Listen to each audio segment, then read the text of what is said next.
Hello everyone. और आप लोगों का बहुत बहुत धन्यवाद। आपने कमेंट किया और बोला कि रियल एस्टेट के ऊपर वीडियो लेके आने के लिए। देखिए, ये वीडियो कम्प्लीटली डेडिकेटेड होने वाला है रियल एस्टेट बिजनेस के लिए। ऐसे लोग जिसका बिजनेस रियल एस्टेट का है, बहुत धमाकेदार स्ट्रैटेजी मैं शेयर करने वाला हूँ आपके साथ लाइव, क्योंकि हमारा ये कैंपेन लाइव होता है। हम लाइव ही डिस्कस करते हैं हर एक चीज़।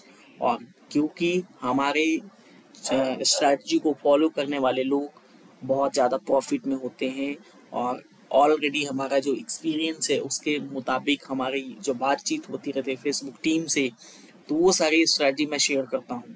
ठीक है, तो वीडियो को कंप्लीट देखिएगा, क्योंकि जो स्ट्रैटेजी मैं बताने वाला हूँ भर भर के कस्टमर्स आने वाले। ये देखिए, अभी भी हमारा एक ऐप इंस्टॉलेशन का कैंपेन चल रहा है, तो ऑलरेडी हम लाइव ही डिस्कस करते हैं चीज़ों को। एंड देखिए, ऑलरेडी हमने 2 लाख समथिंग कुछ यहाँ पे पैसे कर चुके हैं खर्च, और लास्ट 30 डेज में। चलिए, वो बात की बात है। हम डिस्कस करते हैं रियल एस्टेट बिजनेस को कैसे प्रमोट किया जाए, क्या स्ट्रेटजी फॉलो करें ताकि आपके पास भर भर के कस्टमर्स आए। देखिए, रियल एस्टेट सबसे इम्पॉर्टेंट चीज मार्केटिंग समझने के लिए होता है कि क्यों आपका कोई ऐड देखेगा, और ऐड देखेगा भी तो क्यों क्लिक करेगा। ठीक है ना, क्योंकि आप खुद अपने आप का खुद का एग्जांपल लीजिए। आप रास्ते में चलते हैं या मोबाइल चलाते हैं तो आपको बहुत सारे ऐड दिखते हैं। क्या आप उस पर क्लिक करते हैं? नहीं क्लिक करते हैं। लेकिन कुछ कुछ चीज़ों पे आप क्लिक करते हैं, कुछ पे होल्ड हो जाते हैं, थोड़ा देख लेते हैं, आपसे रिलेटेड नहीं भी होता है फिर भी। तो वो सारी स्ट्रैटेजी हम डिस्कस करेंगे। सबसे इम्पोर्टेंट चीज़ जो ऑडियंस टारगेट करने का है, कि आपका ऐड वैसे ही लोगों को दिखे जो आपका कस्टमर है, बाकी किसी को नहीं दिखना चाहिए। क्योंकि बाकी को दिख के आपका पैसा खर्चा होगा, आपका बजट जाएगा, आपको रिजल्ट नहीं आएंगे। ठीक है, तो वो चीज़ इंपॉर्टेंट, ऑडियंस टारगेटिंग। चलिए, हम वहीं से बात करते हैं, डिस्कस करते हैं एड्स मैनेजर्स में। हम फिर आगे स्ट्रैटेजी डिस्कस करके नोट कर लीजिएगा, प्लीज़ ध्यान से देखिएगा। चलिए, हम एड्स मैनेजर में आते हैं। एड्स मैनेजर में आने के बाद हम एक कैंपेन क्रिएट करेंगे और हम डिस्कस करेंगे। बस स्ट्रैटेजी बताते हैं और वो एक एक पॉइंट्स जो आपके काम आने वाला है। ठीक है, अगर आपको फ्रेश से जानना है, कुछ जानना, तो वीडियो के नीचे कमेंट कर सकते हैं। देखिए, सबसे इंपॉर्टेंट चीज, पहला चीज objective selection. Selection of objective, choose a campaign objective. Campaign कौन सा इसमें ऑब्जेक्टिव होना चाहिए आपके लिए। Awareness, traffic, engagement, leads, promotion, sales, कौन सा बेहतर होने वाला है। देखिए, अभी जो सबसे बढ़िया परफॉर्म कर रहा है जनरल वे में हम बात करें तो इंगेजमेंट की। Engagement is the best and top number 1 objective जो आपको देने वाला है भर भर के कस्टमर। देखिए, आगे बढ़ते जाइएगा। इंगेजमेंट पे क्लिक करेंगे, कंटिन्यू कंटिन्यू क्लिक करेंगे, आगे भी बढ़ेंगे। आगे अब हम आते हैं स्ट्रैटेजी पे कि ऑडियंस को टारगेट कैसे करते हैं। पहला ऑब्जेक्टिव आपने डिसाइड कर लिया है। ठीक है, जो ये सब तो चीज़ हम नहीं बताएंगे, हम वो चीज़ अब सबसे पहले आपको कस्टमर को व्हाट्सएप पे लेके आना है। कहाँ? व्हाट्सएप पे लेके आना है। ठीक है, इंस्टा फेसबुक को हटा दीजिएगा ध्यान से। अब यहाँ पे बजट सिलेक्ट करते हैं। 500 से कम आपका बजट नहीं होना चाहिए। Minimum 500, maximum you whatever you want to do. Minimum 500 आप रख सकते हैं। इससे कम रखेंगे आपका कैंपेन परफॉर्म नहीं करेगा। ठीक है, सबसे इम्पोर्टेंट चीज़ लोकेशन। लोकेशन तो आप पिन वाइज भी कर सकते हैं। अगर आपका कोलकाता रीजन में है तो अपने पिन के हिसाब से आप सिलेक्ट कर सकते हैं। उस पिन में ही आपका एड्रेस दिखेगा।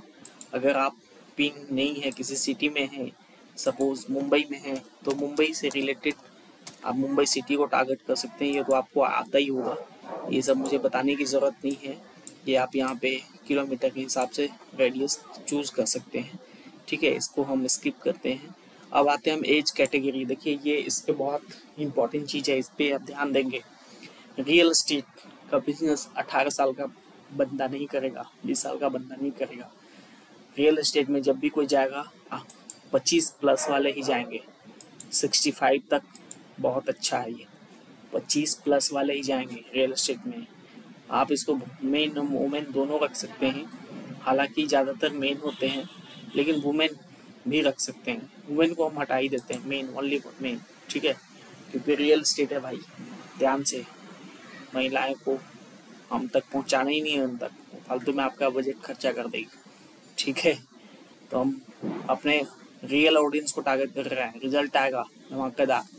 आइए अब डिटेल टारगेटिंग में आते हैं। यहाँ पे कैसे क्या सिलेक्ट करना है, देखिए सबसे पहला स्ट्रेटेजी आपको 10 इंटरेस्ट सिलेक्ट करने हैं, ठीक है।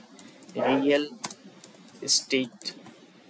एस्टेट, ठीक है, पहला इंटरेस्ट। सजेशंस में आएंगे प्रॉपर्टी इंडस्ट्री, दूसरा इंटरेस्ट। फिर यहाँ आएंगे हाउसिंग प्रॉपर्टी फाइंडर। इस तरीके से आपको सजेशन वाले को ही चेकआउट करने हैं। हाउस, इस तरीके से कम 10 आपको करना है। फर्स्ट टाइम बायर, ठीक है, अपार्टमेंट प्रॉपर्टी, एंड ये कम से कम मिनिमम 10, ये एक स्ट्रेटजी है, ये एक तरीका है। कम से कम आपको 10 इंटरेस्ट चूज करने हैं। उसके बाद हम आ जाते हैं, इस ऑडियंस को आप ऑलवेज सेव कर लेंगे, ठीक है। सेव ऑडियंस, यहाँ पे एक नेम दे देंगे, ठीक है, ताकि आपको दोबारा रीटारगेट करने में सही रहेगा। रीटारगेट आप इसी ऑडियंस को ऐड दिखाएंगे, दोबारा किसी को नहीं दिखाना है, ठीक है। सेव कर दिया आपने रियल एस्टेट, ठीक है। अब हम आगे बढ़ते हैं। नैरो टारगेट भी कर सकते हैं। नैरो टारगेट, हम यहाँ पे नैरो बहुत इंपॉर्टेंट चीज है जो आपके बजट को बचाएगा, कम पैसे में अच्छा रिजल्ट देगा। नैरो में क्या सजेशन ले सकते हैं, देखिए जो रियल एस्टेट में है वो हो सकता है कि फ्रीक्वेंटली ट्रैवल हो, वो ट्रैवल भी करता हो, है ना।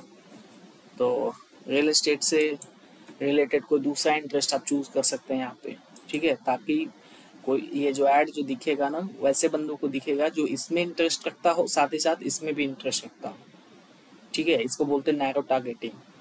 अगर कोई अमीर व्यक्ति है तो उसका इंटरेस्ट हो सकता है वो पैंटालून्स में जाता है, तो हो सकता है वो प्यूमा में भी जाता हो, तो दोनों को आप टारगेट लेके चलेंगे, ठीक है।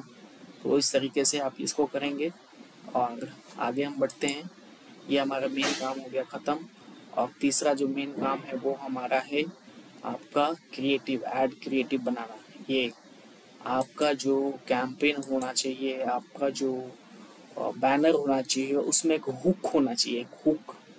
हुक मतलब आपके बैनर में, देखिए ऑलवेज ध्यान रखिएगा, वहाँ पे कुछ ऐसे लाइन, ऐसे टेक्स्ट होने चाहिए जो व्यक्ति आते ही क्लिक करे,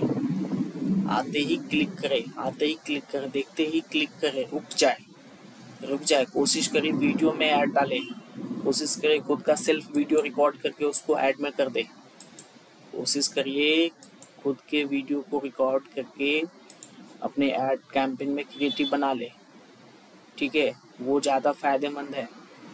आप देख सकते हैं मैंने यहाँ पे किया हुआ है ये काइंड ऑफ थिंग। ये जो प्रोजेक्ट है देख सकते हैं, इस तरीके से आप वीडियो क्रिएटिव बना सकते हैं, ठीक है। ये ज़्यादा पावरफुल होता है गाइस, ध्यान से सुनिएगा, ये ज़्यादा पावरफुल चीज़ होता है, ये आपको बहुत ज़्यादा फायदे देने वाले हैं। इसको आप ध्यान में रखेंगे और इसको आगे लेके जाएंगे, ठीक है। तो ये इम्पोर्टेंट चीज़ मैंने आपको बता दिया। अब अगर आपका कोई भी क्वेश्चन है, कोई भी माइंड में चल रहा है, ये आप फॉलो करिए, ये परफॉर्म नहीं करेगा, आप वीडियो के नीचे कमेंट करेंगे, वीडियो के नीचे जो भी बोलना है आप बोल सकते हैं। ये 110% गारंटी है कि आपका परफॉर्मेंस बहुत अच्छा होने वाला है, कस्टमर भर के आने वाले हैं और कुछ पैसे आप इनाम मुझे भी देंगे क्योंकि मैंने ये सारी चीज़ें बताई हैं, ठीक है। इसको फॉलो करिए और कुछ भी डाउट्स आता है, फ्रेश स्क्रैच से कुछ कैंपेन बनाना है, तो आप हमें इसी नंबर पे कांटेक्ट कर सकते हैं। ये नंबर है हमारा, इस पर कॉल नहीं करना है, सिर्फ व्हाट्सएप करना है गाइस, सिर्फ WhatsApp, only WhatsApp active here. Okay, so good bye, good night, और follow this strategy and I am 100% sure that you will be winner of your campaign and your campaign will boom in the market.